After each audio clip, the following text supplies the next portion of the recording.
Bridge 18. Apay nga imay ka dito'y balay mi. Saan araw ba nga umay ka dito'y? Sardangan tanti basol a relasyon ta. Dahil tati mayak dito eh. Basol tinaramit ta. Napagladingit tapay ti karelasyon ta. Nariknak ti sa mga impaay ko kada klaris kan Romy. Ikaguma akong ti agbaliw. Agyaman na.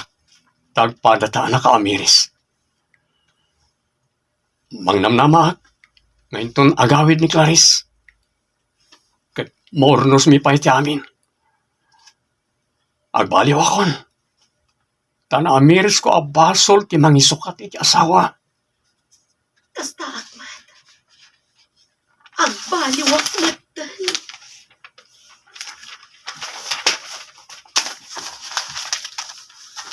Okay. Okay.